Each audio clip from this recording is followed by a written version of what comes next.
In AD 79, Pompeii and Herculaneum were prosperous cities on the fertile slopes of Mount Vesuvius. Pompeii, the larger of the two, was slightly inland, southeast of the mountain. Herculaneum was situated on the coast, to the west. Residents had no idea that recent powerful earthquakes might indicate danger. The exhibition is all about the life of ordinary Romans in their homes, concentrating on the domestic side of things. The cities are so interesting with the baths and the gladiators, but there have been a lot of exhibitions about those. We're looking at the dog and two other items in the exhibition which really tell us what the exhibition is all about. The wall painting, the fresco on the back of the case, shows a scene of daily life. The cast of the body of a dog from Pompeii, and next to it a table in wood that was carbonized, and that table from Herculaneum. They were buried in different ways by the volcano. Herculaneum was buried by an avalanche of volcanic material that was much hotter. It was about 400 degrees centigrade. And what that does with bodies, we will be completely desiccated, maybe even burnt down to the bone. But with organics, such as wood and leather and even food, what happens is that the intense heat, the ash swirls around the material, encases it, and bakes it, turns it into charcoal. And that only happened in Herculaneum. This beautiful table here is almost exactly like the little table in the fresco there. Absolutely. In Pompeii, the furniture isn't carbonized. It isn't hot enough to carbonize it. And so the furniture in Pompeii rots away, leaving just voids in the ash. But the interesting thing is that when the ash swirled around the people, or even as here a dog, it swirled around bodies that weren't desiccated and burnt because the temperature wasn't so high. And there's enough time for the ash to take the shape of the body before it rots away. And so in the 18th century, when Pompeii was rediscovered, people discovered that there were these voids in the earth where human bodies had once been, and then learnt how to make plaster cast.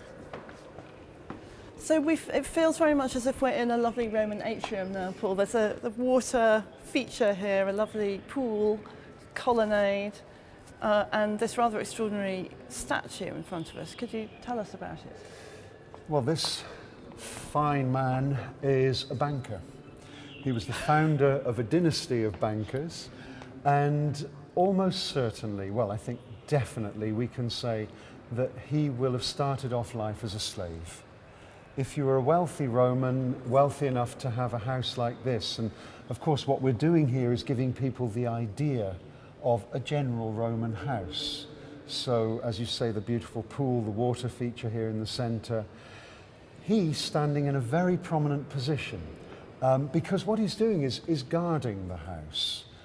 He's a herm, which is originally a Greek idea of having a pillar of marble, not a full statue, but a pillar of marble with a bust originally of a god, such as Hermes, hence the name, or Dionysus. The Romans take them over and they guard the home. So you say he's got a head, but he's also got a penis. He's also got a penis because the original Greek herms had a penis on them to add to the protection. The penis, the phallus as it's called in art history, is a symbol not of anything sexual for the Greeks and the Romans, but rather it's a talisman. It's a good luck symbol. And so putting it here on the herm adds to the protection that he gives us in the home. And there are quite a lot of them lurking around the streets and houses of Pompeii and Herculaneum. There were an awful lot of them. They loved their phalluses. It's the baker and his wife. I think its appeal is its humanity. They're so real. They're so human. These are not idealized portraits. These are real people. You can see people looking like him walking down the main street of Naples, or even modern Pompeii today. But it's what they're holding that is so fascinating. He's holding a scroll, which could be a speech, it could be deeds of the house, it could be any number of things. But she is holding the waxed tablet, and these, we know, are used specifically for business matters. They're used for contracts, they're used for accounts. So who is running the business end of things? It's the woman. And their pose is very interesting. They're side by side, but she is forward of him. And the message that this is sending is that they are at least equals. These are what we might call middle class people.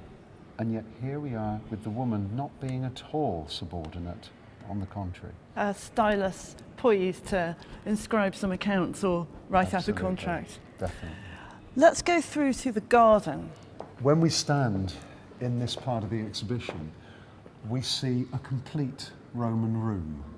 You have the total decoration of a room that looked over a garden terrace in one of the huge houses on the west slopes of Pompeii. I love this, the way the man-made elements, the fountain and the statues, just give way, and then you're into this beautiful wild wood with everything incredibly carefully depicted. It's just so random. The birds are flying everywhere, perching, flying. It's a marvellous fantasy. It is a fantasy because I'm reliably informed by people who know more about birds than I do that the birds, the trees and the flowers as shown here couldn't all be in the same place at the same time. The Romans didn't invent gardens, but they did invent the idea of bringing the garden into the home. And here you've actually got the garden coming into an individual room. So it's a very Roman fantasy. I mean, there's something really interesting about this kind of sculpture that, on the one hand, the whole exhibition makes us feel common spirits, common cause almost with the people of Pompeii and Herculaneum, because like us, they lived in houses and there are various things that we recognise. And then on the other hand, there are things that really bring you up short. We think, well, actually, they were pretty different from us in all kinds of ways. I think the Romans were extraordinarily like us in many areas, but there are certain areas of Roman life that we would find very challenging. Nowadays, I suppose there are fewer people who would find their views on sexuality and sex challenging. They were simply far more open about many aspects of that. But, for example, the slavery, we would find a bit of a challenge to our sensibilities. But on the other hand, we would applaud the fact that there was a path to freedom from slavery. But the Romans were not us. This is a loaf of bread that's still absolutely pristine. It's carbonised, but apart from that, it's absolutely pristine. It is an incredible survival from Herculaneum. As you say, looking almost good enough to eat. If it wasn't black, you'd think, and the very interesting thing about it is this loaf of bread actually has a rectangular name stamp, which gives the name of the slave who made the loaf of bread. And can you pick it out? Can you say who it is? At the beginning, you've got the words Kelleris. Now that's the of Keller. So made by Keller. Isn't that amazing? And Keller, of course, in Latin means speedy. So we can imagine making lots of loaves of bread very quickly. And this was carbonised by the same processes. In Herculaneum, the intense heat turned it into charcoal in a split second. It's very sad, but true that, of course, the death of the cities happened, the volcano, and that's why we have these amazing things. That's why you have these incredible people. You know, even though it's so long ago. It is very sad, and it really brings it home that they were ordinary people like us, just going about their daily lives when this terrible catastrophe happened. And the fact that everyone was cut down, rich, very rich, poor, soldier, doctor, woman, slave, it doesn't matter. Everyone was snuffed out by the eruption.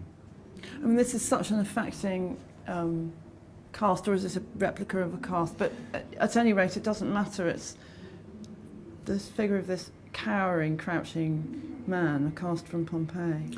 It's a very moving piece. He died alone.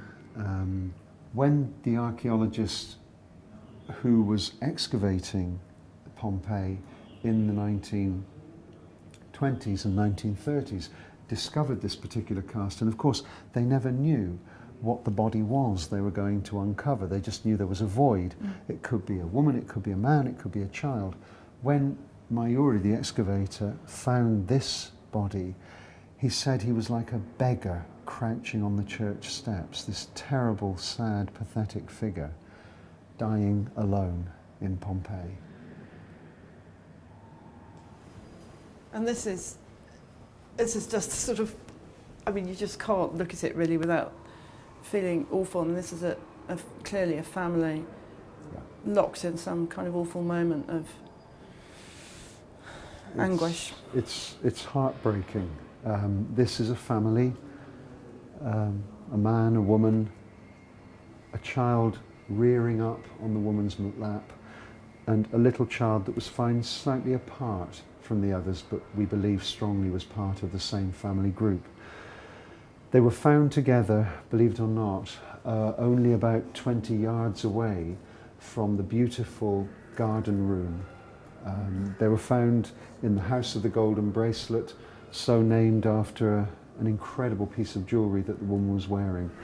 Because they are so wealthy, because they were found in that house, there's every reason to believe that they are the people who lived in that house.